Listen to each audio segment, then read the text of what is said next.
Welcome to Salaam Nerds Podcast. We do reviews and recaps of nerd culture, reality TV, and current events from this week. Yo, it's the Salaam Nerds. My name is Steve, aka Watch Me Deep, and I'm here with my boy Chad. We drop live episodes on YouTube on Sundays, Tuesdays, and Wednesdays at 10:30 p.m. Eastern. All episodes can also be found everywhere podcasts are found. Thank you to all our supporters. Please help us by subscribing and leaving a good review on Apple Podcasts and Spotify. Yo, Salaam Nerds. It's your boy Neebs, aka Watch with Neebs, and I am here with a very special episode of WWE Crown Jewel Recap with my special guests, Matt and Nuv. Welcome to the show, guys. Hello. How are you guys? Hey, what's going on, guys? Good to see you. Matt, tell our audience a little bit about you, because you haven't been on the show in a little bit. Yeah, well, thanks for having me back. Matt Cascone, if you want to be real Italian about it. But yeah, I love the nerd culture. I'm all here for that. Love wrestling, if you couldn't tell. Yeah. Also big fan of Lego, and I'm part of my own podcast specifically for wrestling, the Mark It Down podcast. Awesome. And Nuv, you guys already know him. He's been on every single episode that we've done about wrestling. Matt has been also on an episode, but it was ironically also the Saudi Arabia one, wasn't it? It was the King of the Ring. Was it King of the Ring? Or I know it definitely was a Saudi Arabia show. I don't remember if it was King of the Ring or if it was the one before that. What was the one before that? I don't even remember. We should have looked it up before we went off the rails already. Yeah, no, it's cool. It's funny how you show up for these. It's like you hit two in a row. But I love it. And look, we would love to have you on any episode. What we usually do, for those of you guys that don't know, we always, after a PLE, we'll do a recap episode. So not only will we recap what happened at Crown Jewel, but we'll also recap what's happening on the following Raw and what's happening in the storylines in general. So I think this was a very exciting match for the most part. What are your thoughts for the Crown Jewel overall? Because I know you guys said the Saudi Arabia events aren't usually super exciting. What are your thoughts about this one, Matt? I mean, there was a lot of excitement. There were definitely some highs and some lows. I think in general, the low, and it has nothing to do with the Saudi Arabia show itself, but just WWE as a whole. Half the show was commercials. Yeah, it's a 3-hour show, and literally half of it, an hour and a half, was ads. And this used to be pay-per-views where there was basically no ads. I don't know what changed, but PLEs, you can't have half your show be ads. That's unacceptable.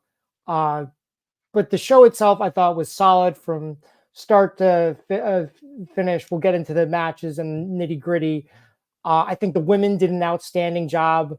And my match tonight probably was Seth Rollins versus Bronson Reed for sure. So no, I agree with you. Half the show was ads, and the other half was Randy Orton's entrance.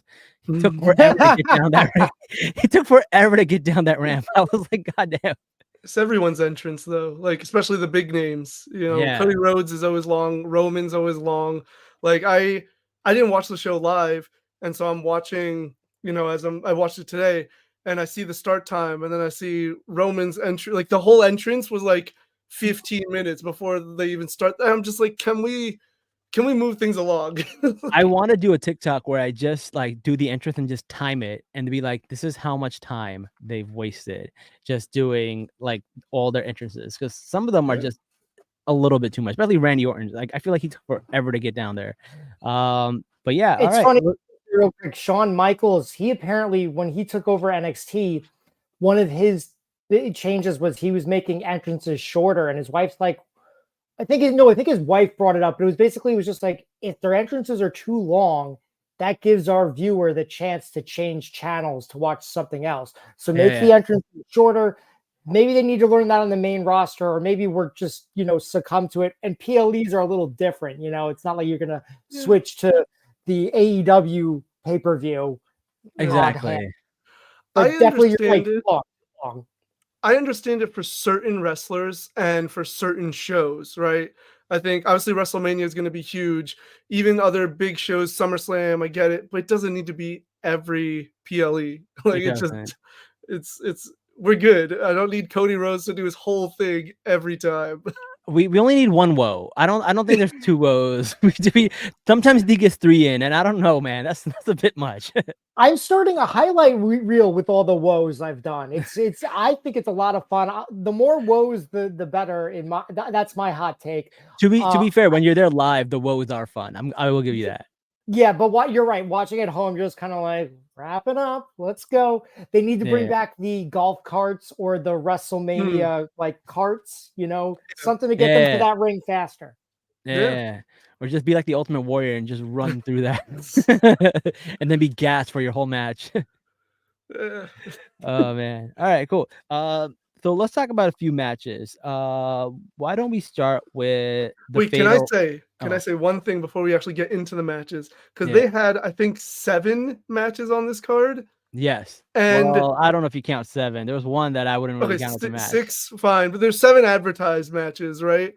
Why can't we do that for other PLEs? Like, I'm tired of the 5-match card and still being like 3.5 hours because, again, like Roman and Cody have to take 20 minutes per entrance. Like, just give us short. Some of these matches were short, but like a good amount of time, but not 20, 25 minutes. And that's perfect, right? We'll get into it. But like the US title match in particular, I was like, oh, this was a great, just a quick highlight reel movie kind of thing. Just like we hit some big spots. And then I was like, just do some of that on other PLEs.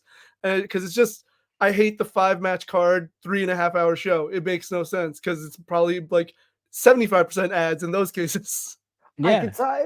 From the Market Down pod, we all agree. Like they need to do at least 6 matches. The 5 matches is unacceptable. It's too few. So less ads, more matches. That's what I gotta say. Listen, they gotta make their money, man. Prime can't be selling them everything. They got the little Prime bottle money, on dude. I know, They're making so much money. They can make a little bit less and make the content better. Have you guys seen the outrageous prices of WrestleMania? We haven't seen them, but I'm not surprised. I've tried before to look at tickets. So no, people were talking about it like how much they paid for WrestleMania 40 and how much they are for this WrestleMania, and it's astronomical, like insane. Like $300 tickets are now like a couple of thousand.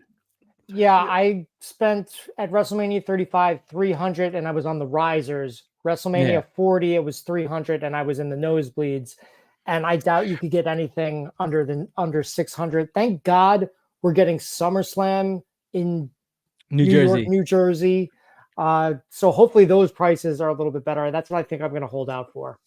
I think so too. Also, they make it a point to say New Jersey. They always say New York, New Jersey. This time they only said New Jersey because New Jersey gave them $8 million. Really? Wow. Yeah. I didn't know that. I did notice the change. So I'm still doing the New York, New Jersey because I'm an old stick in the mud. But that's hilarious. They gave them millions of dollars to hold it in New Jersey, but the stipulation was you have to say New Jersey. You can't say New York, New Jersey. Good on New Jersey. Put some respect on their name. Yeah. Right. And we didn't, none of us, even as New Yorkers, I was like, bro, it's not in New York. Stop saying it's in New York. I always rolled my eyes. Yeah. No, but I think in the shadows of New York. They'd always say that in the shadows of New York City, just to not say New Jersey, just so they could have that New York like branding, basically. That's so petty. To be fair, it's where the Jets play, so it's New York adjacent. It is New York I know, adjacent. But it's not in New York. It is New York adjacent. I'll give you that. All right. Well, since Nuv mentioned it earlier, let's talk about the match with LA Knight, Carmelo Anthony, and Andrade. Carmelo Hayes. Sorry. Wrong sport. Yeah, Nuv, you want to start? Yeah, I enjoyed this match. I thought it was a fun, fast-paced match where they just hit their spots. There's a lot of cool sequences. That one sequence in particular where it was like Hayes goes for a move, dodges, reverses LA Knight, then he gets hit with the like. It was just all three of them doing a couple of cool sequences. So that was like a fun match. I think it was anything like crazy, but it's like a popcorn match. You know, it was just like a big, like climax of a movie. So I enjoyed it, and the ending I thought was great. I never would have thought a double BFT was possible because I don't think the finisher itself is great. So A lot of um, people say that. I don't mind the finisher. I don't think it's that bad, but a lot of people don't like that finisher. I don't hate it. I just think it's because you're pulling straight from like the top down as like whereas a stunner you're landing on like in the midway. Yeah. There's a lot of awkwardness with people when they sell it and they land on it. And so I think like if that could be cleaned up, that'd be great, but you can't guarantee that. And too often I've seen it be sloppily executed. Fair. I think LA should use that springboard to the top elbow drop that he did. I think that should be his finisher because it's like elbow drops are like, you know, classic staple, but he puts his little spin on it by hopping from the middle to the top and leaping off. So Is that's that my the move he personal thing. tried and he messed up on? Because there was a botch that he did, and it's No, the same. no. Okay. He did it. He landed a double elbow drop on them. That one, I think he was going for his usual like suplex. He usually jumps to the top and suplexes the guy off. Yeah. I think he was gonna go for that with a German variation, which another great spot. Like he was able to save it and it still worked out. So I yeah. remember him doing that same exact move and messing up when he was fighting Andrade and a while ago. What happened with Well, Sheamus as well a while ago? He might have to reconsider that move. Yeah, I think yeah, there's too much oil on the rings to do something like that because yeah. like all these wrestlers wrestle and then they have like oil on them and then they touch the ropes and it gets oil on the rope, which is one of the things that I learned from the Logan Paul whatchamacallit podcast. Because what he had the referee do was like clean up all the oil off the rope before he did that springboard moonsault, which I thought was like Yeah. that was actually pretty smart. So I definitely think that move is a very high risky move and he's messed up at least 3 times on it. So we'll see. But yeah, I thought Matt, what are your thoughts about the match? I liked it a lot too. You know, haven't been big on Andrade's return, and I do like Carmelo Hayes, but I feel like his main roster run has it's a little stagnant. But putting these guys together has made for some really good, you know, television matches. And LA Knight, you know, he's still really hot, and he's maybe not the guy who has the best matches, but he definitely has the best reactions. So putting him with two guys that are putting on really good matches, they really put a great match together. And they say that a triple threat match is one of the hardest matches to pull off, and they most certainly did. So like, bravo to them, hats off, applause all around. You know. Do you think that's going to be the end of this storyline, or do we think we're getting more Andrade, Hayes, and LA Knight? Ooh, good question. I think it's it. We have what, like 7 matches with Andrade. And 7 matches, but there was a draw in the 7th match because LA Knight basically just BFT'd everybody. yeah, like maybe they'll have a 7th match and maybe the winner gets to take on LA Knight alone. I don't know, but I don't think they're gonna keep going with this, at least not much longer, but we'll see. Yeah, I want to see another rivalry with Hayes. I feel like he is pretty good talent, and I want to see him move up quite a bit. Also, there was that question that was asked to Triple H about like not having enough black wrestlers on the PLEs, which I was like, well, you know, they need to. Carmelo is a talent that they could use, and a lot of people are saying Montez Ford is a talent that they could jump up. What are you guys' thoughts about that, Nav? Yeah, I mean, I think with this match, Carmelo especially got to really showcase his ability. You know, I think everybody by now knows LA. I think less people know Andrade just because he left and now he's back. And similar to what Matt said, I think his return hasn't been great, unfortunately, because he's a great talent. But I think the focus is going to be Carmelo. So I was literally thinking the same thing of maybe they'll finally have that 7th match. My guess would be Carmelo wins just because he's the heel, LA Knight's the face. So he'll get like a proper one-on-one US title match. I still think LA will win that, but you'll get hopefully a proper showcase for Carmelo to just show how good he is, because dude is him. He is him. Yeah. All right. All right, Matt. You mentioned this with your favorite match of the night. Let's talk about it. Seth Rollins and Bronson Reed. What are your thoughts about that match? I like both their outfits right off the bat. The always MF talk Doom. Did you about see the ring gear.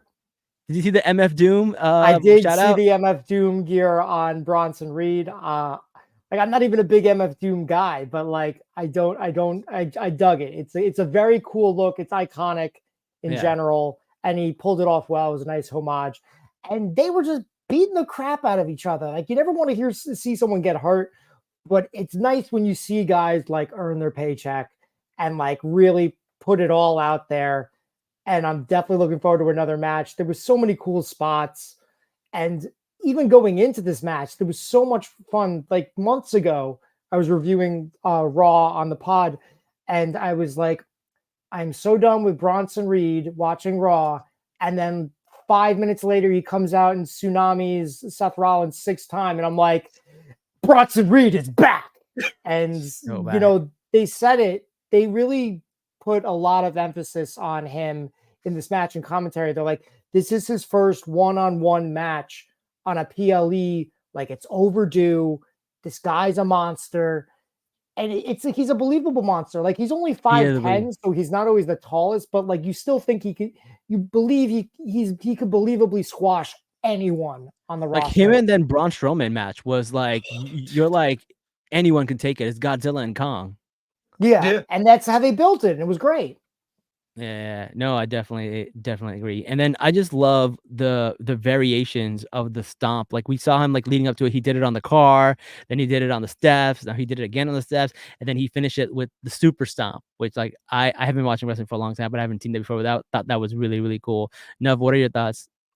Yeah, I enjoyed the match too. I think they did a really good job of building Bronson. So again, I didn't watch the show live, so there were some things spoiled for me. So I saw people complaining about Bronson losing, and I'm not someone who gets alarmist with wrestling because things change weekly. So I was like, how bad could it really be? Like, and I watched the match. I was like, they had him dominate for most of the match. And in a way, Seth kind of got lucky, right? Stomp on the stairs and then stomp in the ring and then the super stomp. It wasn't like he just like had like a Hulk up moment. He took advantage of Bronson with the steps and then he did all the stomps. Like it's not like he escaped is really how I looked at it, and then talking about Raw, Bronson again shows up and just wrecks house. And just like, see, like he's not buried. And people love to, I saw someone call him Seth Hogan, because this is like apparently the thing with wrestling fans. They say that with everybody. They say about Sammy. They say about Cody. They say it about everyone. I have a whole video I need to do about it, because it's like, I don't think these people, maybe they're young or just not weren't paying attention, but like Hulk Hogan is his own category of like burial and politicking. None of these guys are ever going to come close to Hulk Hogan.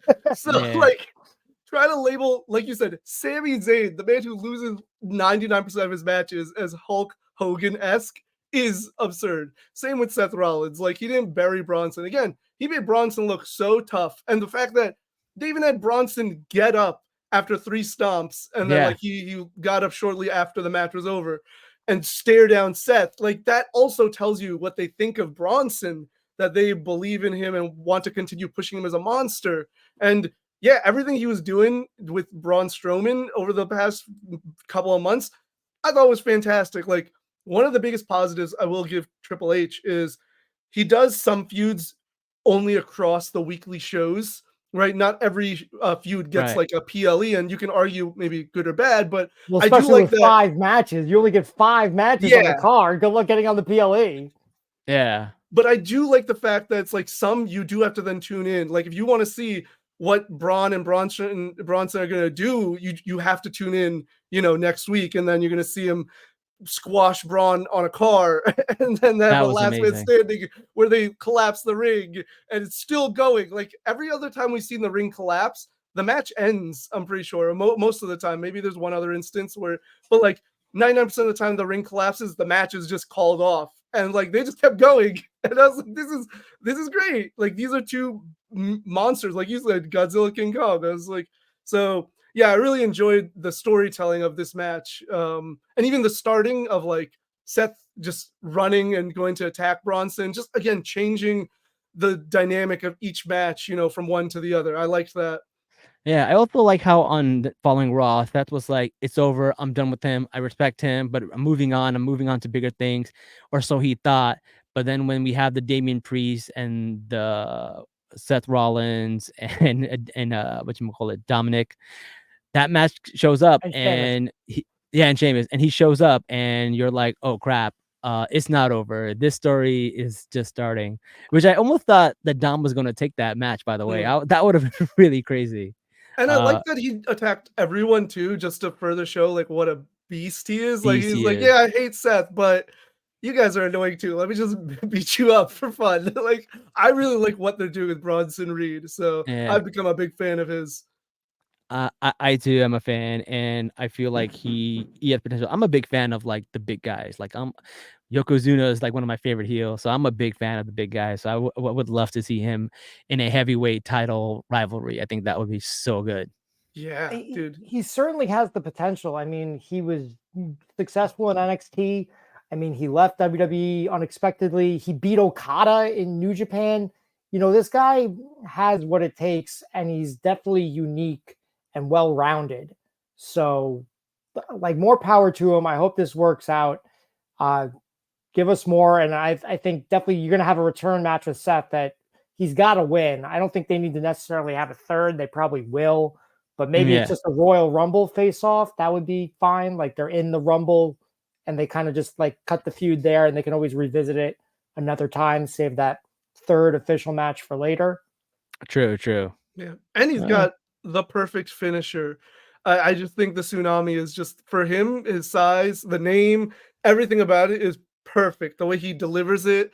dude, like every time I see somebody do a splash, I'm like, it's just like it doesn't feel devastating. But when he does a splash, it feels like career ending. I just like feel for the person. It Yeah, just sells really well. that's why those 6 tsunamis, I think, like, really grabbed a lot of fans' attention because, like, Yeah. the move itself looks devastating the way he does it, and then there was 6 of them in a row, and you're like, "Geez, he is dead already. Let him be dead." Like that Simpson meme. Stop, Yes. he's already Yeah, dead. exactly. I'm glad you got it. Oh my god. All right. The next match we can talk about, let's talk about a women's match. So how about the fatal four-way match?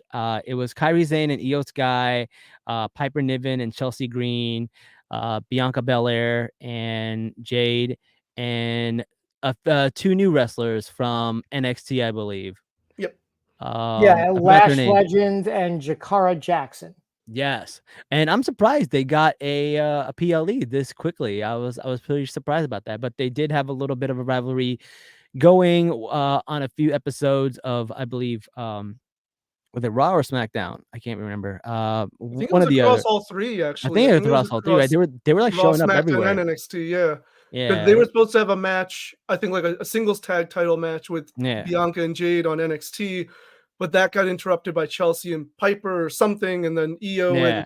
Kyrie got distracted. Like they've been across all 3 shows over the last few weeks. So Yeah. This show, this match I thought was pretty good too. There were like one or two botches here and there, but I thought this was a pretty good match. I did think it was funny, like like the women have to wear the full body outfits in Saudi Arabia, and I feel like they have found their groove to make them actually look good. Because on the next day when you see the battle royale, like Bianca and Jay's Deadpool inspired costume, and then you saw what you call it? There, like you saw like Wonder Woman inspired costume, a Venom inspired costume, Carnage. They were so good. I was really liking them. But on this one, I did not like the bedazzled one because you can see the jewels falling on the floor, and it just looks like it hurt every time they fall. Every time a wrestler makes them fall, it looks like they're falling on these bedazzled jewels, and they did not look good to me. But I did like what they look like the next day on Raw. I thought those were really cool bodysuits. I thought they looked really well. I don't know if you guys had any opinions on that. not particularly about the outfits, no. Yeah, I mean I did think other like pretty much shared the same sentiment of like I don't know, I just didn't like the amount of bedazzling that was on their Yeah, particular outfits, but Other than that, Yeah, I don't not think much. Jade or Bianca has really worked as well as some of the other ones. I mean, Jakara Jackson kind of looked like Mystique because her hair is Yeah, red and their outfit was yeah, I saw that. blue. Yeah, Um, I couldn't put my finger on it. I was like, what does she look like, or who does she look like? And Yeah, then so I I think just even saw it her from facial behind expression. in one of the shots, and I'm like, oh, she looks like Mystique. That's awesome. And then yeah, the outfits just, yeah, like you said, they keep getting better, whether they're, comic book inspired or pop culture inspired or just like yes. really cool originals. Liv had the Britney Spears one last time with Yeah, the red outfit. I thought that was really cool too. yeah, Mm. that was the last show that we talked about. Was that King of the Ring? Yeah, Was that the I think one? that's where she beat somebody like Rhea. I think she beat on that one. No, she No, beat she Becky. she That was lost. Becky's Oh, way She beat Becky, Becky. Yeah. Becky. Yeah, you're Yeah, right. You're right. and that was King of the Ring. Dang, Okay, that was a yeah, so it while was ago. King of the Ring. You're right, but Yeah, yeah, outfits were great. Chelsea, love Chelsea. Want so much more of Chelsea, uh, yeah, on all fronts. But yeah, I actually thought this match was really good. Overall, I have like a bunch of notes actually. yeah. If Go you for want it. to, so I think we got the what could be a great match in the future. Lash Legend, who she's really coming into her own. Her versus Jade Cargill. They, She's a nemesis. She could rival them. yeah, so I think nothing against Shakara Jackson, but Lash is like the powerhouse, and Yeah, she's very tall, and like she just looked great against against Jade Cargill, and she like just looks great in general. Give me a second here. I got Yeah, I think it was. I think it was Lash who. yeah. yeah, she's great. She's Oh great. no, no way. Yeah, yeah, yeah. Dope. But Wait, what were you why saying? do you have a wig on? Because that was Becky Lynch. Oh, you're Becky Lynch. Okay, okay. Nice. For our audience who's on Spotify and Apple Podcasts, he showed us a picture of him with with the wrestler. He had a wig on. Yes, I was Becky Lynch, and Lash Legend loved it. She was very sweet. That's Nice. so funny. I think it was her who. I think it was she lifted Kyrie up on her shoulder, like Yes, just like threw her up, and even Corey's reaction was like, "Oh my god!" And I was like, "Yeah, dude, like that was insane." I It didn't was, know how strong she was. I was like, whoa, she has power. She did yeah, the Big Show Jericho spot. Also, I think Big Show did it with Eddie yeah, Guerrero, where you have them on your yeah, shoulders and then you let them do a dive off your yeah, shoulders. It's just like it was crazy, and it was like they were like doing move after move towards the Yeah, end there, and I thought it was going to yes, end like okay, everybody get their move in. What was it? I think Bianca hit the KOD, and like they went for the pinfall. Oh no, yeah, no, it was Jade went for Jaded on Chelsea, and I'm like yeah, everybody got their moves in. Like it was a good match, and it's over now. And it's like no, they broke up the pin, and they kept going, and it was even more moves. It was great. Piper hit a double cross body. yeah, It was a lot yeah, of fun, and the ending. It was cool to see an old school move like the Doomsday Device, and yeah. okay, them that's hitting cool. it on a the biggest gal in On the Lash, yeah. Oh yeah, you're right. Yes, they hit it on Lash, which no, they was hit it? it on Piper Nevin. Oh, Piper Niven. Okay, yeah. Yeah. Was it Damn, that's crazy. Jade who lifted her, right? Yeah, Jade was the one who lifted Yes, Piper. Jade lifted Piper, and Bianca Insane. did the dive. It's insane. That's So crazy. That is Yeah, really cool. And also Piper accidentally splashing on Chelsea that's was so good. great. That was so great. It's so yeah, good. I thought that was a really good spot. I didn't know I that. Yeah, like I am not the biggest Chelsea Green fan, but I love Chelsea. I can really respect and appreciate how much she like like sinks her teeth into this character. Yeah, And yeah. like I'm starting to become more of a fan just from all these things and just like the WWE, and I'm sure like some of these are her ideas too of the way she's like these things play out because like that moment it was just so funny to me of just like her splashing and getting splashed and everything. I was like, and apparently she suggested the like the garbage or the dumpster The match with dumpster match. Michin Yeah, yeah. or something about that. So like again, it's just like I didn't get the character at the time, but now I'm seeing more of it, and I'm like, okay, I don't know if she'll ever be like one of my favorites, but I'm like, I can appreciate and enjoy it, you know? I do love some of these characters that play into some comedy, right? Like people like R-Truth Mhm. and even someone like Dominic, you know, where he gets into these situations and he's being sneaky. Eddie Guerrero would do some things that would be comedic. So I like it. If you sprinkle it in every now and then, it's really, really fun. If you overdo it, you end up becoming like an indie house show kind of, right? So you got to take it in like little doses. You definitely don't want to be a cliche. I definitely suggest following her on social media, Instagram. She's very funny. She's 100% her own person, but I definitely see some influences from her husband, Matt Cardona, aka Zack Ryder. She's definitely picked up a few of his vibes, but like she's definitely like I said, give her 100% of credit. Like she's just learning and Yeah. she gets better every day. I think she's going to win Money in the Bank next year. And I think I think she should break up with Piper. I would say at the Rumble, if not sooner. Like, I don't think there's anything else they can do as a tag team. And I think they're great together, but unless they're going to win the titles, which I don't think they are, like, I think it's kind of run its course. Yeah, no, I agree. Although it's funny that you mentioned the social media because I do follow a lot of people like Maxine Dupree and Zelina, and they are very funny on their TikToks. They're hilarious. They did the whole like suspect is running and like they do a lot of these fun trends. Even Tiffany does a lot of fun trends with her and I think they're really, really funny. So yeah, definitely do follow them. They're really funny. All right. What do we guys think about the battle royale that came out the next day? So basically, what happened was Jade and Bianca show up and they challenge basically Liv and Raquel and I think the GM comes in, breaks it up, and he goes, "Well, this match is not going to happen." But Liv starts to add a little dissent into the team, saying, "Hey, you guys don't really like each other. You guys are just together because you guys have the titles. But she wants to challenge you. You want to challenge her. You guys want to find out who's the best." This has been people's thought since the Royal Rumble, where they knocked people out and they were together in the ring and they had to, kind of showcase their power. A Bianca versus Jade has been brewing for a while, and it's nice to see the seeds finally being planted for that. And then they pretty much go through the whole Royal Rumble, and they're the last two left until I believe Lyra, Valkyria, and Io Sky take them out, and then Io Sky takes the final win.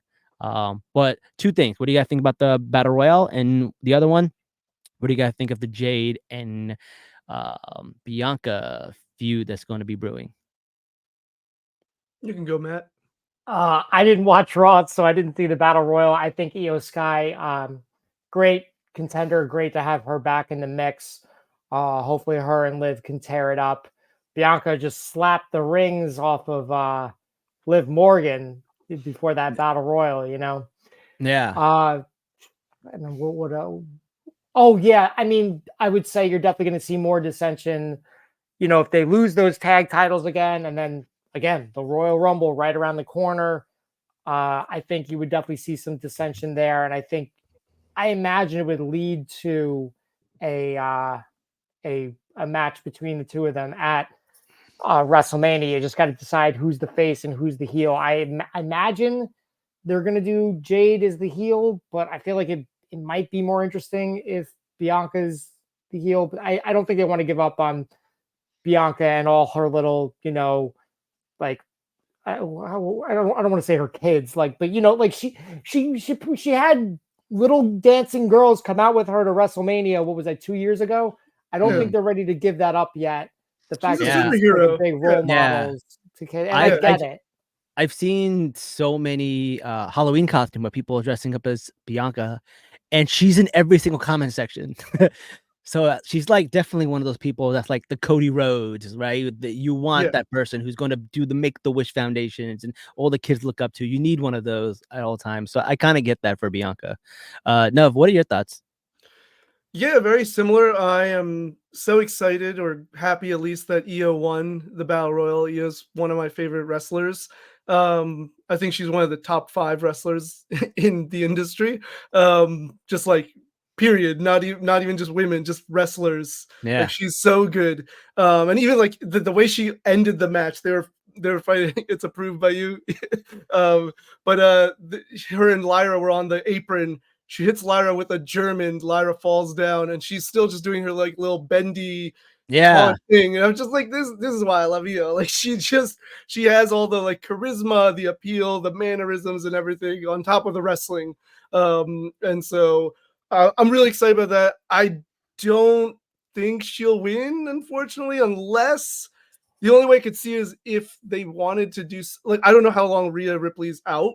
So like the only way I could see is if her injury isn't too severe, they bring her back to cost Liv the match so that the two of them can like have one final blow off feud minus the title, because like, and like just like get the picture.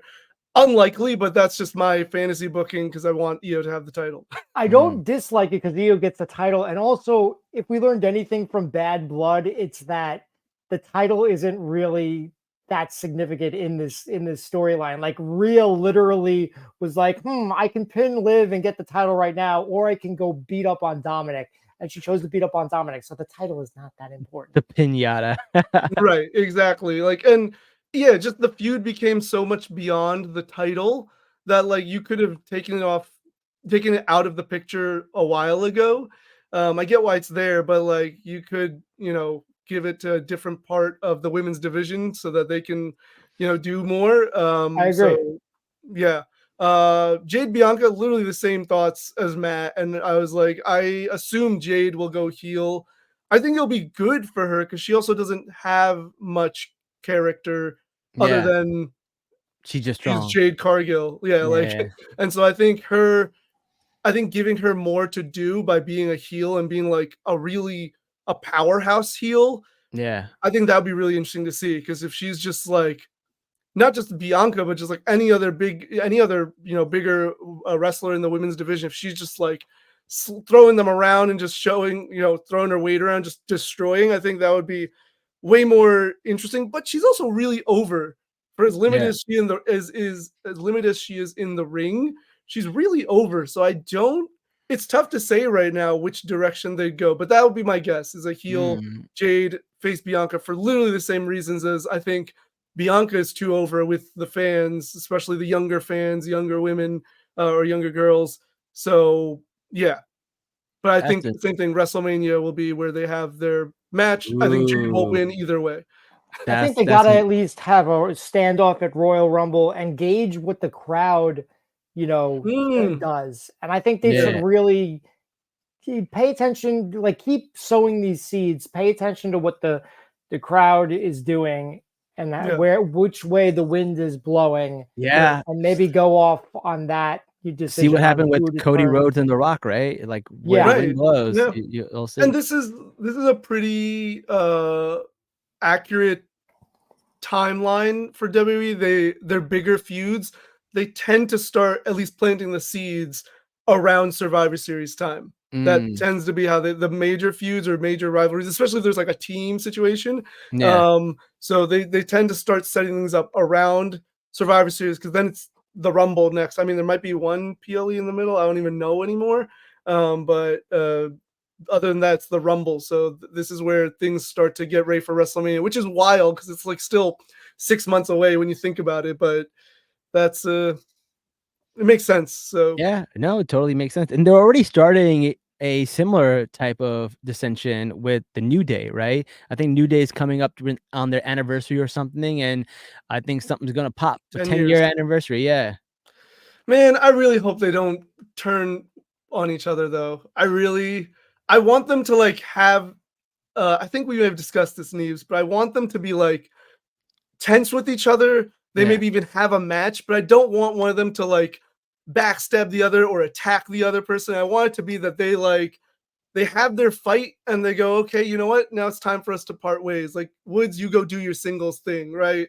Big E and I, we've done it. It's time for you to do it.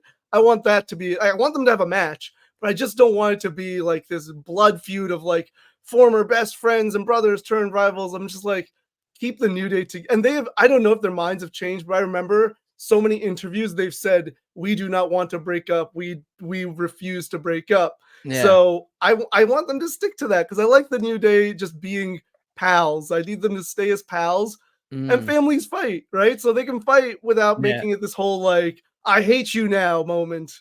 What I like about their fight is that, like, I don't know if you guys seen Xavier Woods' TikToks and stuff, or his social medias and stuff, but he comes out and gives reasoning behind all the things that he does, and you're kind of like, oh shit, that makes sense. Because when he's like, oh, we have to go back and help this person, he goes, listen, I can't risk getting injured right now. We're going after the titles.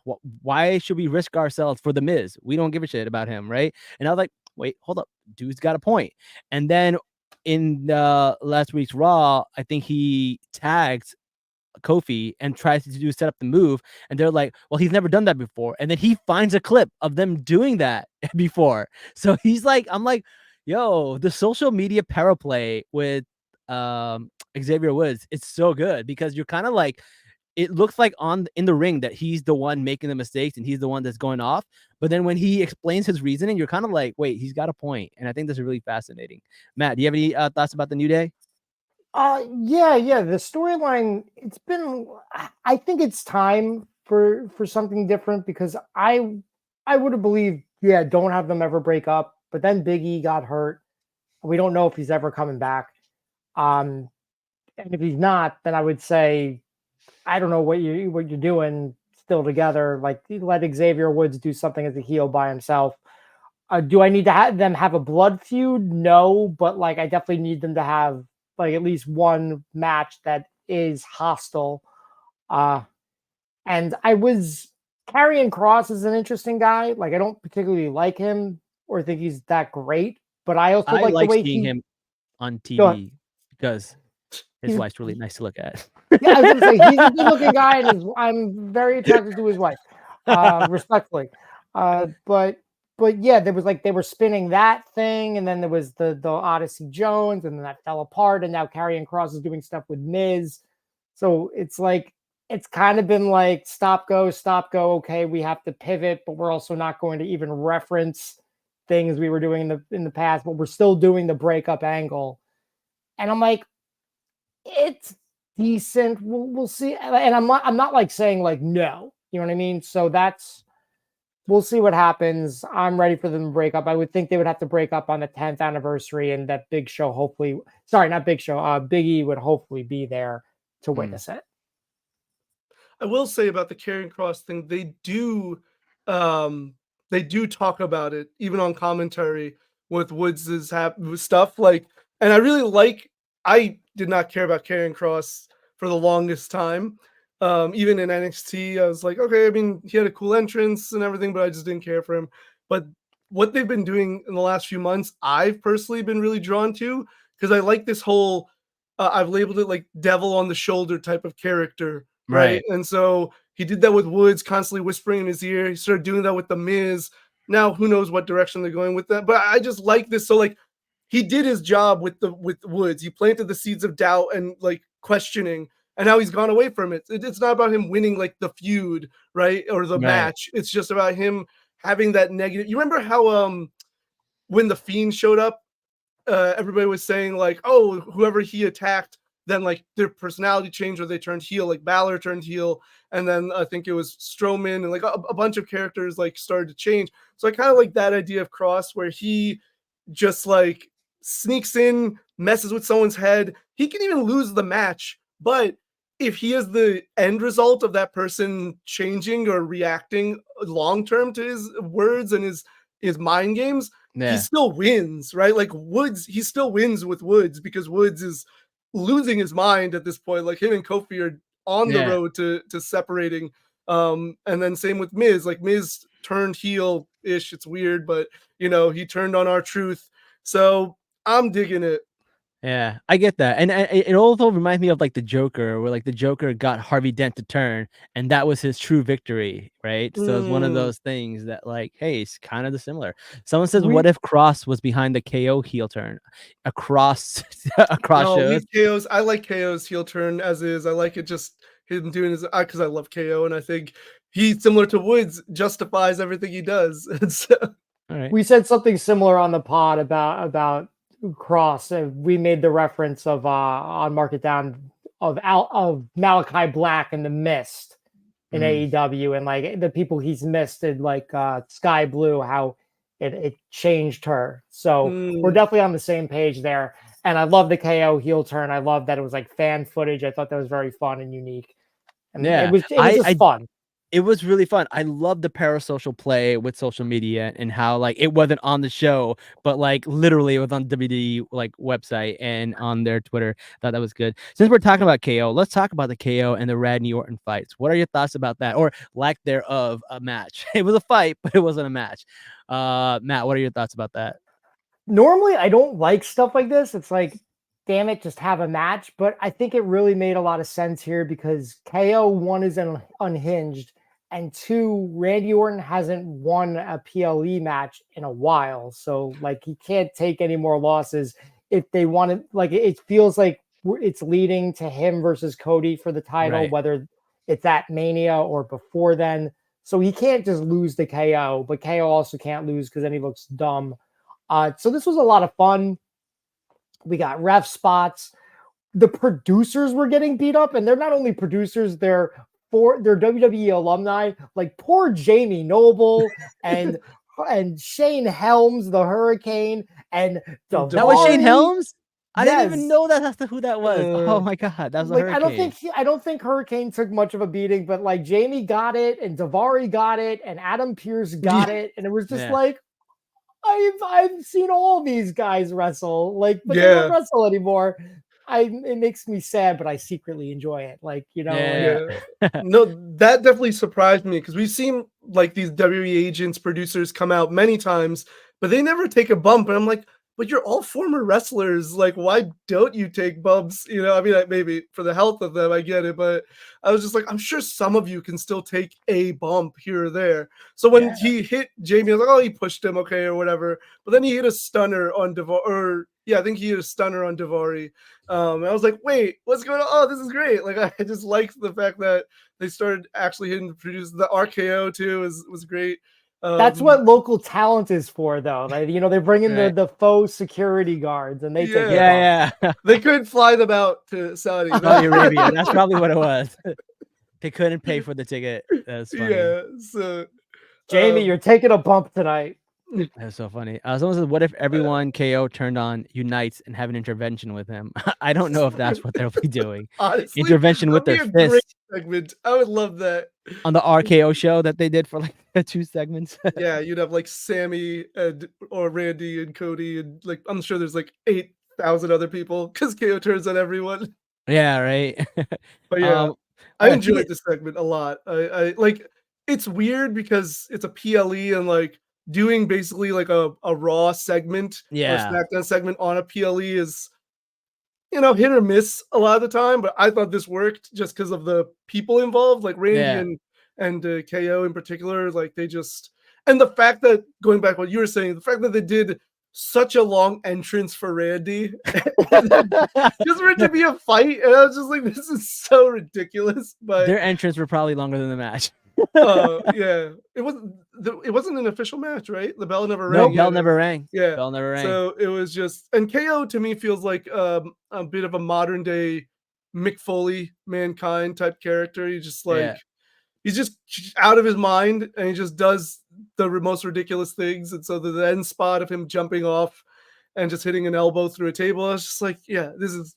I love KO because I think I've said this to you before, Neebs. Yeah. KO feels like a wrestler in a performance show or like a regular dude in a wrestling show. Like everybody Yeah. else performs, right? Like Randy Orton's doing this entrance and taunt and everything. KO just feels like a dude who like he just feels like a dude. And I Yeah. like that. I like that he just feels like a dude while everyone else feels like a performer. And so yeah, I always vibe with KO because of that. KO's just a dude. Someone said there were 7 matches, so shortening them was fine. Otherwise, the show would have been too long. I think that's fair. It was a way to have a match without actually having to have a match, which is good. But speaking of turning on people, what are your thoughts of the Nia Jax and Liv match with the Money in the Bank attempt by Tiffany? I feel like, in my opinion, this Money in the Bank thing is getting a little tiresome. I want her to use it already. I thought she was going to use it at this match. It didn't happen, and I'm kind of getting a little tired of it. Get But used to it. get used to it. What are your thoughts about this match? Nev, you want to go first? Sure. I thought it was a fine match. I think both of them did, their job. They did what they had to do. It wasn't anything spectacular, to be honest. I don't expect too much amazing stuff out of either of these two wrestlers. I think Liv is decent, but I don't think she really should be in the top spot, to be completely honest. And I can make the same argument about Nia. I do think Nia has a bit more.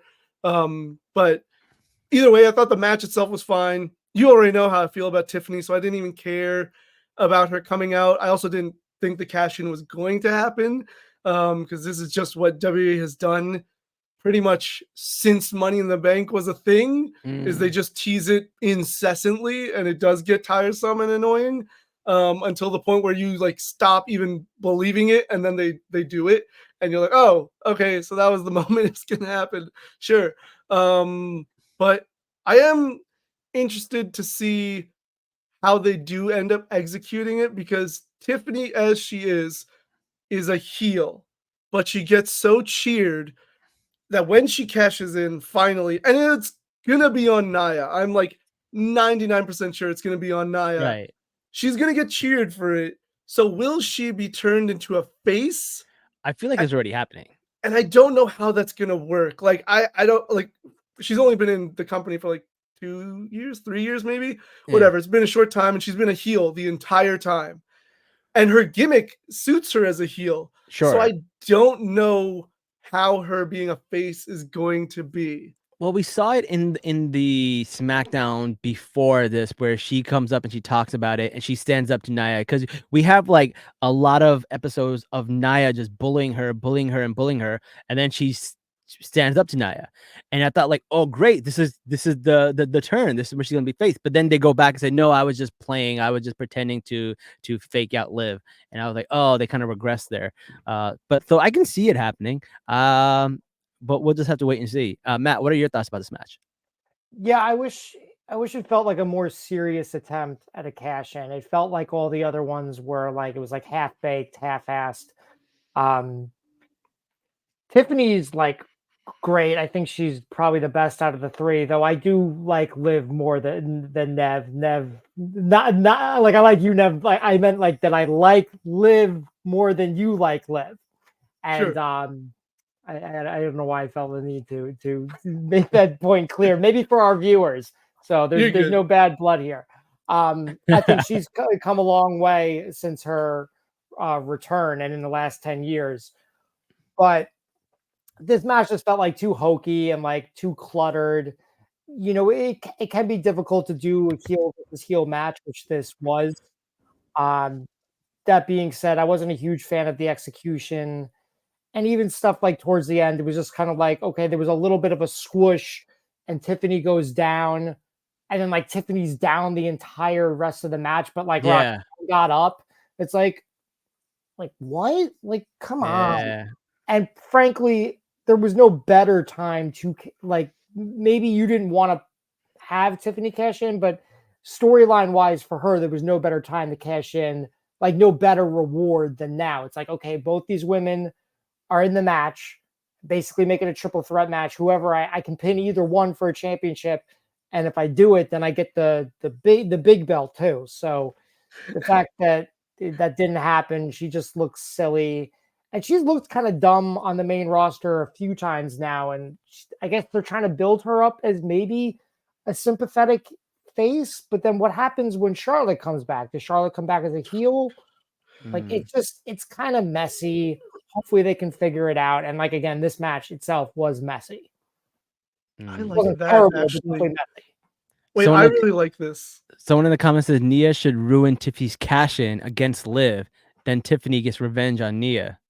I know people would hate it because Tiffany doesn't get the title, but she can then just beat Nia for the title, right? Yeah. I actually really like that, because like if you're gonna have someone not cash in, it can't just be like, oh, they couldn't beat the person who they cashed in on after like a grueling match. There needs to be like a reason. And if you're going to turn Tiffany face, I think this is actually a better way to execute it than her just cashing it. Like, it's a good moment for her to cash in on Nia after everything, unless Nia does something like Nia takes her out, right? She finally gets sick of Tiffany and hits her with like 5 annihilators, much like Bronson did 6 tsunamis. So Tiffany's gone for like a month or two, kayfabe out, right? And then like Naya's having a match with whoever, and suddenly you hear Tiffany's music and she cashes in and she beats Naya. Like, okay, that's a cool way to do it. Otherwise, I don't see the face turn making a lot of sense unless you do something like this, where Naya intentionally, like, to get back at Tiffany, costs her the cash in. Some people are just better as being heels too. Like I don't mind Yeah. people as being face, but like KO's one, he's better as a heel. Charlotte's better as a heel. Sasha Banks was better as a heel. Yeah, very true. Even Very true. Edge, that's another one. Oh yeah, that guy was insane as a heel for sure. But also, since Matt mentioned it, because once we started talking about the match, I remembered that it was for the Crown Jewel Championship, and we haven't talked about that. That giant ass belt. How stupid this whole concept is. Like, I just don't see that's the other thing. And you even said it, Matt, like heel versus heel doesn't make sense either. Like there's no one to really cheer for the fans. So the fans aren't usually like super into it. And it only further makes Matt's point of, if you were going to have the cash in, this would have been the perfect time, because no one was particularly rooting for either person. I think people were cheering more for Liv than Nia, but it wasn't like anybody, the crowd was really like into either of them, you know. So it would have made perfect sense for someone they were into, which was Tiffany, because she does get reactions. I don't personally like her, but I can't deny the reaction she gets and that people like her. This would have been the perfect time to do it. I like the ring idea. The fact that, you know, you have a champion versus champion match, and the winner is the champion of the champions, and they get a ring. But then it's just like, why do you even have the belts? You just have the belts so they can hold it for like a minute, and then it stays in Saudi Arabia. So there's a sightseeing thing. It's for their museum. That's it. They want people to come to that museum. The belts are like $1.2 million, and like Gunther's only making 500,000. Like, that's bullshit. That's like, give these people their money. Like, that's another thing. Like, apparently, that's a conversation for another day. But like, pay your performers, man. Stop making these stupid belts that are ugly and dumb and look like they couldn't hold up my trousers. I don't know. Yeah, the belts look ridiculous. Like the size of them just look insane. Like the only person that could probably wear it was Yokozuna or the Big Show. Like, it's so huge. And there's no point to them. Like, I just don't understand the point of it, other than, I guess, what you said, Neebs. Apparently there's a museum. I didn't know that. And I was just like, but they already have championships. Like, if you were going to have non-champions fight for it, that I could have been like, okay, fine. Like, at least someone's winning a championship. But they already have championships. Yeah, Braun Strowman. Remember his greatest Royal Rumble belt? Yeah. God, yeah. This is the issue with like the Saudi shows and like these. I can't stand them but I get that like they signed like a 10-year deal. So now Triple H is like, I guess we just have to do something with them, because like it got to make them relevant somehow. It totally interrupts. Can't bring Yokozuna back from the dead to wrestle, then this is what they got. Oh my god. Did you know about this, Leaps? No, what? So when the first shows were like announced, right? I don't know who was it the Prince or was it whatever? I think it was the Prince. The Prince of Saudi was like, oh, we want Yokozuna, Ultimate Warrior, and like a couple other names to be at this show. Shut up. No.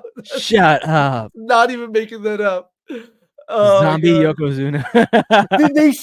You know what they should have done is they should have pulled a real Carney move and just like scour, like, you know, done auditions and been like, okay, we need a really, really fat Samoan who can pass as a Japanese man, like, who can somewhat wrestle, like.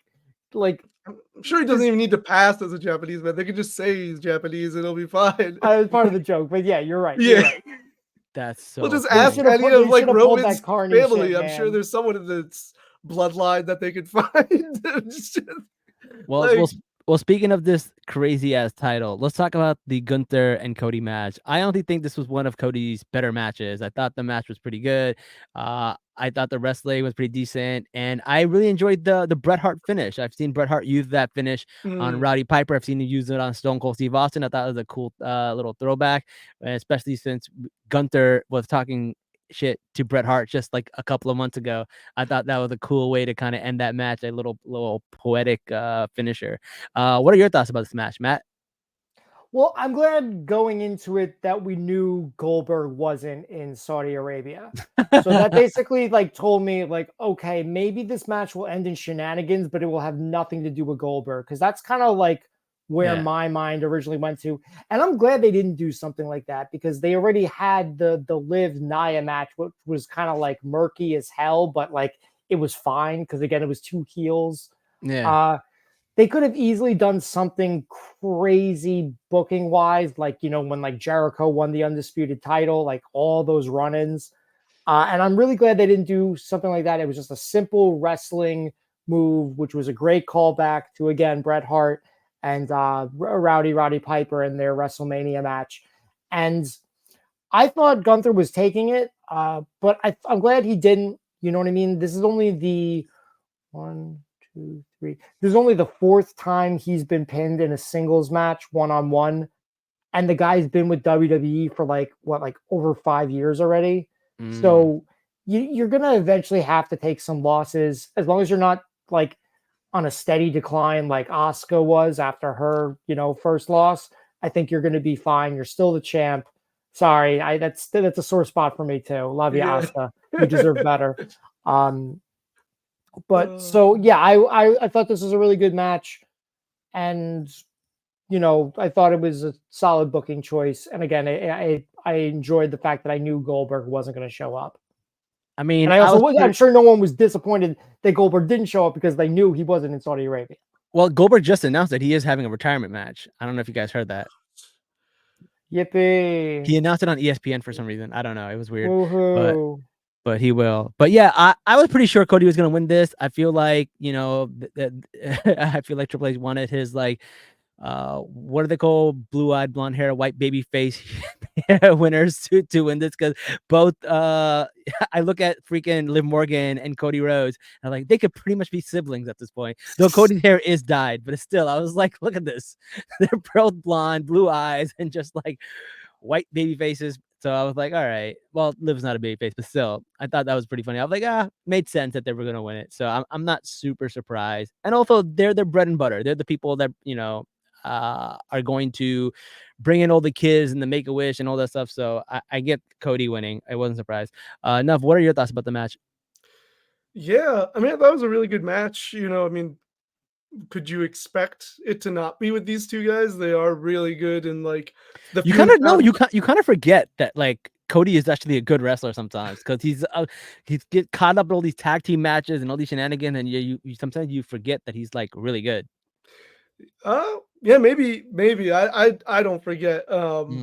Maybe just because also I've watched Cody for so long, right? Like so, but yeah, I mean it's Gunther, Cody Rhodes, two really good wrestlers, gonna have a really good match, you know. And you know, again, for what this is with Crown Jewel and the Crown Jewel Championship and all that stuff, as I roll my eyes to it, you know, it is what it is. Yeah. But yeah, the ending, fantastic. Like catching him from a Cody Midair. cutter, that was I popped just at that, and then the fact that Cody instantly reversed into a pin, I was just like, damn, that's an ending. Like, if nothing else, and the match was good, but like, if nothing else, the fact that freaking that ending was just like so clean.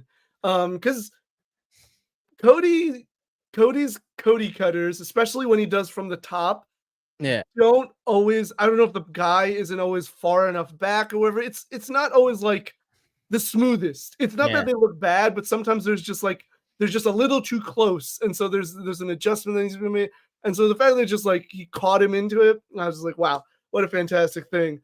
One complaint I have, and I don't know if this happened with other matches, but I cannot stand the fact that people that finishers get kicked out of so frequently in like Gunther hit the power bomb, and like you can argue for Gunther because he has like 6 finishers or whatever, so it's like but like I just don't like that.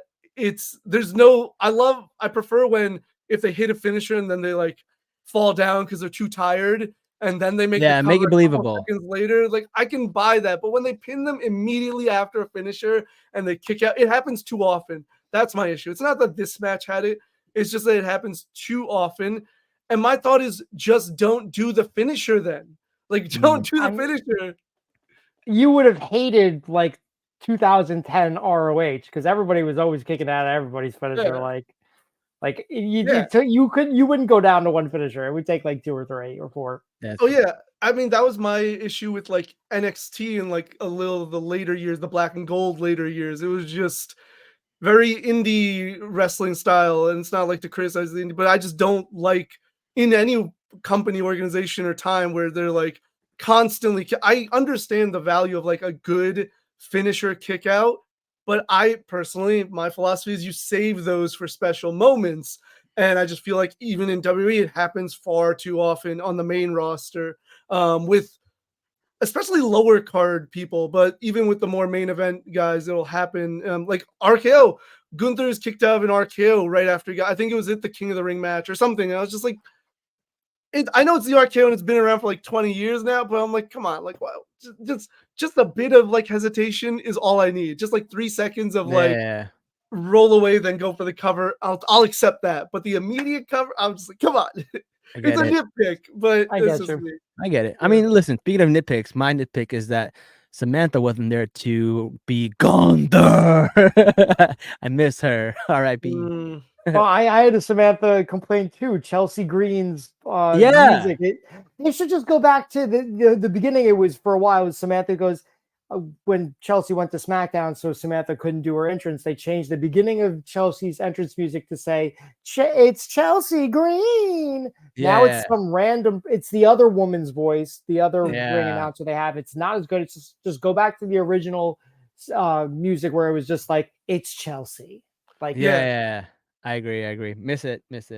But there's a lot of drama with Samantha Irvin. I don't know if you've seen, but there's like people have been like tweeting stuff, and she's been tweeting back and saying things like, "I want it to be general manager. I never liked announcing. I want it to be like a character." And I'm like, "Oh man, there's a lot of drama going on behind the scenes." The people are like, "Your man made you do it." I will give her credit from the standpoint that Lillian Garcia was more of a character than Samantha Irving was. And I feel like Samantha Irving was more popular at her while she was doing it than Lillian Garcia. And that's nothing against Lillian Garcia. I think Lillian is great. It's great to have her back. Like, good for her. But like Lillian actually was like part of the show. Right. You know, she had like a storyline with Viscera, with the Divas. Triple H made some snide remarks. Finkel. You know, what was it? What was it? What she had a Howard Finkel thing going? Yeah, there was a feud or whatever with her and Howard. Was it her? Yeah, I think it was her and Howard Finkel. I missed that. But yeah, so she was definitely more of a character compared to Samantha Irving, and Samantha Irving wants to be a character, and like, there's nothing wrong with that. I can appreciate that. Yeah. All right. I mean, I will miss her though. Definitely. Honestly, and obviously this is dependent on like if the company's willing, but Ricochet could use a mouthpiece. So. Yo, Ricochet is not good on the mic because I just watched his podcast episode with Chris, and this man takes forever to get to the point. I swear to God, that was such a difficult podcast episode to listen to. He was just going on, and it was really difficult. Just saying, you'll find that in podcasting. Like, I remember interviewing somebody once. I'm not going to say who it was, and I'm just like, watching it back, I'm like, this guy's really boring. Like, no wonder. Yada yada yada. I'll just leave it at that. No. The yapper, man. The yappers these days. All right. Well, let's talk about make her Ricochet's manager. I'm sure it'd benefit both of them really well. That would have benefited both of them. You're right. All right, let's talk about the biggest, thing happening in wrestling right now, and that's the Bloodline storyline. I love you, Solo. Which is I can't get over that. I love that so much. It's wild that this was the opener. I know. What? It was so good. Can I take this one? Yeah, go for it. It totally makes sense because in Bad Blood, at least I thought CM Punk, and this was before the match even started, so I'm not going to be, it was the best match. But CM Punk versus Drew McIntyre should have main evented Bad Blood. Yeah. It was the blood feud. it was the end of their rivalry, and it was in Hell in a Cell. Instead, the main event was Cody Rhodes and Roman Reigns versus Solo Sikoa and Jacob Fatu. So I think it only makes sense, if we're doing even Stevens here, that the Bloodline match opens this show. Oh yeah, I'm fine with it. I was just surprised because, like, when does Roman not close a show? So that's why Yeah. I was just like, you're When he's putting. getting pinned. I was He like, you're got putting. pinned clean. Yeah, that's true. But I'm like, you're putting the OG Bloodline back together, and they're not closing the show. That is fascinating. But I guess we have to show the big titles to close the show. Yeah, we gotta show those big Thanos's bracelet or whatever it's called. All right, so this match Match was fun. super fun to watch. It was cool to see the Usos back in action as a tag team. I never really got to see them as a tag team, so I thought that was really cool to watch them. Missing And then out. there's that moment where Roman does the thing where he makes him tag, and Jay doesn't tag him; he tags Jimmy instead, and it kind of just like sets up the thing that, like, hey, they're not working as a unit at the moment. They're like falling apart, which is kind of like the beginning of Avengers, right? Like they're all superheroes and they're all kind of like not there, but they need one thing to believe in, and then they become working as a team. I feel like that's the kind of storyline they're going for, and that's what we kind of get to see. But we do see them like not functioning as a unit, which is why Solo wins and pins them clean. And because you never see that happen to Roman Reigns when he's, facing the situation. I thought that was really, really interesting. What are your thoughts about the match, Nev? Yeah, I mean, it was a fine match. Honestly, it was nothing too compelling to me personally. Um, and I can appreciate the story bits that they're telling. But this goes back to what I was saying before. I do think Crown Jewel or these Saudi pay-per-views, PLEs, whatever, impacts the stories that they're telling negatively. Like, I think they had to rush, or they felt the need to rush Jay reuniting with Roman and Jimmy because they had this show. Whereas I think it could have been carried out like another week or two, so that they can build to Survivor Series. But they're making it work. I just think it was a little too quick where Jay would agree to teaming with Roman again after everything they've been through. It was like 4 years of abuse and manipulation Right. from this dude, and you're just like, okay, I guess after like 2 weeks, they're like, okay, fine. And I'm just like, I need a little more. I need Roman to do something to earn Yeah. Jay joining them. Roman haven't done anything to earn it except for just say yeet, right? So I guess Right. that's why people are saying it feels a little bit forced. I think the highlight of this match was actually all the stuff that happened after the match with Sammy coming out, and I thought that was exciting. He didn't know which way Sammy was going to turn, and we saw in the previous Raw that Sammy was talking to Solo. And when you think about it, like Solo was actually better to Sammy than Roman was. And you're kind of like, well, Sammy would have reason to side with Solo. It's not too surprising. Whereas Roman did so many horrible things to him. So I wasn't really surprised that was going to happen. And Solo was like, hey, well, you're welcome into my bloodline. And, for a second, I thought they might have gone that way, but they weren't going to make Sammy a heel. So he did end up coming to Jay's help, but only Jay's help, and then he accidentally hit Roman with the kick. Matt, what are your thoughts about that? I mean, yeah, it was good to see Sammy. I like how he came out like puffing his chest, and he had Yeah. his cultural garb, the scarf that's a keffiyeh. Am I pronouncing that right? Yeah, like a keffiyeh, but it's a Keffiyeh. Saudi keffiyeh. Yeah, Saudi one Saudi is the red keffiyeh. one. Yeah, no, he looked good. I liked it, and then it is interesting. I guess whatever Solo was selling to Sami Zayn wasn't buying it. We don't know the actual conversation they had. I didn't watch Raw. Maybe Sammy talked about it then. I don't know, but we only saw them talking. We didn't hear what they were saying. And I love the embrace into the exploder suplex. Yeah. One of Sammy's trademark moves was very, very cool. And I mean, let's put it this way: the Bloodline storyline is the most interesting thing in WWE. I say it on Mark It Down all the time. It's the most interesting storyline that WWE has at the moment, and that's not even including like The Rock being inserted into it yet. Yeah. It's still the most interesting storyline, and it's only going to get better, or at least fold back more layers. And all of a sudden, I'm invested in Sami Zayn again. Like, he actually looked like the guy I remember Roman took on at Elimination Chamber last year. Yeah. So we'll see. Look, you haven't had a chance to see Raw, but the Raw episode was really, really good. It really set the tone for Sammy, because Sammy comes out and he does a great promo where he's like, Jay, did you forget? Did you forget all the stuff that he did? Like family doesn't make you do all these trials to get in. They don't abuse you. They don't manipulate you. They don't do all this stuff. And he's just like, hey, listen, I did this for you, Jay, but I'm out. I'm not in this. And then he walks away, and then Jay turns to him and he goes, look, man, I don't care what anyone says. You are family. And then you hear the entire crowd chanting Sammy Uso, Sammy Uso. And then they also started chanting Usi, which is from the viral clip that, like, if you've seen, that was really funny. I thought that was really cool. I thought it was a really cool callback, and I really like the way they're inserting Sami Zayn. And if you have not seen the social media of Sami Zayn, check out today, because he posted a picture of young Roman, young Usos, and they took out Solo and they photoshopped a young Sammy. It's so hilarious. It was really, really funny.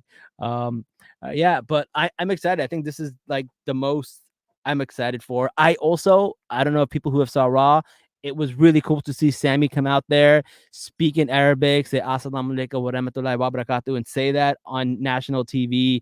I thought that was super exciting. I never thought, as someone who's a Muslim and been watching wrestling since the 80s, that I would ever see that come from like a face. You know, you would see it maybe from Colonel Mustafa or from the Sheikh, right? As these heels, but you'd never see it in a positive way from a face. And I thought that was a really cool moment, and I really, really liked that. But anything else you guys want to say about the Bloodline before we wrap this up? Yeah. Yeah. I mean, just acknowledge. Yeah, I'm intrigued to see how it all pan out, but they are kind of losing me personally. Like I Really? Yeah. No. Well, I mean, one, I know where it's all leading to, and like I've known this. We've all been aware of this, I think, for like months, to be honest. I would imagine it's not like, and I'm gonna think predictability is bad. But like I said, I just don't like the way they're going about it. Like I just wish I really wanted Roman to be more like accountable of everything he's done. Like I love Roman. I'm glad he's back. But like storyline wise, it makes no sense that both Sammy and Jay, well, I guess Sammy was making the argument, but that Jay would just be like, okay, cool, we're good. You know, I'm just like, Yeah. man, you made a whole huff and puff about leaving and everything, and then you're just like, well, you know, I guess it's just a little flimsy for me, is what it is. But it's very I fast agree and right furious. now a little bit. Yeah, a little right now. It's flimsy. I agree, but I think they're going to build on that. So we'll have to. I hope wait so and see. too. I think they're just going to need build on that. one segment from Roman acknowledging this stuff. That's really all I need. Is I don't need it to be like this. I just need him to say like, man, like I recognize what I did, but like, and this was a theory I had, or how I guess I would have done it, is Roman returns, right? And he's just going after Solo because he's the head of the table. He's the tribal chief, right? So he's like very like singular focused on him, right? But then Jimmy returns. That's fine. He's showing his loyalty, and like through Jimmy and through this connection, he starts to see this was always about like family, like actually about the blood, because it wasn't about the bloodline. It wasn't about family when Roman was doing what he was doing. It was about him maintaining his power and maintaining his status at the top of the card. But then through Jimmy, through the fans actually showing like appreciation for him, and then through things happening with Jay, he starts to realize like, oh, okay, there is more to this than just me. And like them attacking, like beating down Jimmy, beating down Jay, he's like actually will be like, oh, okay, I do care about the family. I do care about our bloodline, about our people, and like what it means to have brothers. And then I'd be like, okay, that's a reason for me to like actually cheer him. Like we cheer him because he returned and it's awesome, but I want a in character reason to cheer Roman Reigns, and that does not exist in my opinion. But I definitely think they're building to that because I Sure. think the real villain is going to be The Rock, and Mm, we need a reason to root for Romans and root against The Rock, and I think hopefully they will eventually give us something. So I yeah. think it's coming. So we'll see. Um, but I do enjoy a lot of the characters from the Bloodline. Even you know who's growing on me. You know who's growing, Mister. Tamatanga. Mr. Tamatanga has been growing on me. I hope he gets some mic or something because he is hilarious. I've seen clips of him on TikTok and stuff, and he is so funny. And the little slide thing that he does, and he's a character. He's He's fun. definitely fun to watch. Him The only and then Jacob, man. Jacob's just such an amazing person to watch wrestle. And then also the I love you solo. I can't get enough of that. I think that's the so only funny. thing we already got a preview of it with this 6-man tag, but whenever they have in the war, dude, there's gonna be so many Samoan drops and super kicks and hip splashes. I'm like, can you do anything different? But that's all we're gonna see in these matches. Jacob Yeah, does the moonsault. He does Yeah, best moonsault ever, whatever he calls it. yeah. yeah. No, it's great, but I'm just saying, like the average move is gonna be super kicks, Samoan drops, and corner hip splashes, hip attacks, whatever. Yeah. Someone's asked before we go, there's some questions here. Someone said, is Survivor Series 4-on-4 or is it a 5-on-5? That's my guess. I It's don't think four there's on As of enough right now four. with time the to. bloodline, yeah, it would be Yeah. 4v4. I All don't know if right. they're gonna have a second one because I don't see what teams exist to do a second one. Yeah. Really, really out of left field pick. It's not gonna happen. But there was like a 5-on-5 confrontation with the women of NXT recently on Mhm. this past week.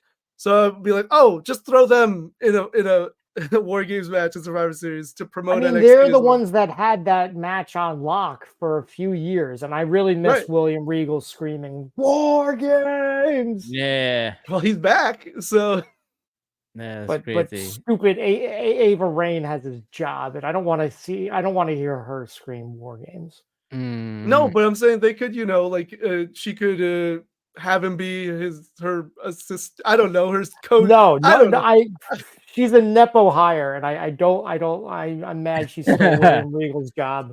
Like most Nepo of them hire. are. There's like half the roster are Nepo Half the hires at this roster is point. Nepo too. Cody Rhodes is basically The Nepo main too. storyline is all Nepo hires. Oh yeah, He's that's what the actually bloodline is. good. Like Ava already retired from in-ring competition, and she's like 23. I know. I'm just saying. There's so many That's so Nepo funny. hires. But I get what you're saying. But I was just like, she could do the thing of like, oh, like the match, everybody, the 5-on-5 fight in the ring, and then she's like, okay, if you all want to fight, and William Regal just comes out to do it, He's like, doesn't I even got matter. this. Yeah, Yeah, yeah. He's just like, he's like, it's like, excuse Yeah, me, Ava. Excuse me, Ava. that would Or be she just good. calls him out. She's like, I have a special announcement.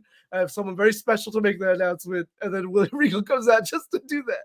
That'd be really funny. That'd be great. either variation of that works for me. I remember the year Braun Breaker did it. And I'm just like, no, that is Ugh, not for that's you. gross. Yeah. How dare you stand where they stood? The Harry Potter line. All right. Well, thank you guys so much for joining the podcast. I don't know when we started this podcast, we had a president. I don't know if we have one now. We'll see what's going on. I'm very curious to check. But thank you guys for joining us. And until next. Oh wait, no. Before I go, guys, let people know where they can find you. Matt, where can people find you? Absolutely, yeah. I'm biggest on Instagram, so if you're watching, you can see what our what our thing what our handle is. If you're only listening, it's at Mark It Down Pod, and then personally, you can find me on Instagram at Mean Streak Matt. And if you like Lego, you can see the Lego X-Men set back there. You can follow me on Instagram at Matt's Minifigs. Awesome. And Nuv, where can people find you? Yeah, as always, Nuv the Poet on all things, but mostly Instagram and TikTok. Oh, before I go, I have to tell you guys, I had the privilege to watch Nuv do a poetry reading right during Comic-Con, and it was amazing. Like, he literally did it like a wrestling promo. Like, the audience were screaming, they were snapping their fingers, everyone was into it. Everyone was, dude, I have never seen a poetry slam like that. That was really impressive, man. I really enjoyed it. I'm really glad I came. You are very talented. And Thank people, you. if he's ever doing a show, do yourself a favor and check it out because you won't regret it. I appreciate that, man. It's funny you say that because wrestling definitely influences like everything I do as a performer. So I don't even think I do it consciously. It's just so ingrained in me because I've been watching wrestling since I was like 6 years old. So like everything I take into performing comes from like I actually wanted to have like entrance music, but I couldn't decide what I wanted to walk out to. I was like sitting on it for days. I was like, oh, what song? And I just couldn't think of a song that like fit the tone of like the show and everything like that. So I was like, damn it, forget it. I'll find one and next time I'll do it. But yeah, so like Should have came out to CM Punk. I thought about that. I was like, I could always just use a wrestler's theme who I do like. But part of me was like, I wanted to blare this Firebirds in this theater. It's like this, not it's a sizable theater, but it wasn't a huge theater. Yeah, But I was yeah. just like, but could you just imagine just hearing screaming music? That's cool. It was Well, like great. I loved it. I highly Thank you. recommend it. Thank you everybody for listening. Don't forget to like, share, comment, and subscribe. If you give us a review and take a screenshot of it and send it to us, we will send you a prize. We will send you a One Piece lanyard. It's Ooh. an official Comic Con exclusive. So let us know and we'll send that over to you. And until next time, guys, Salaam nerds.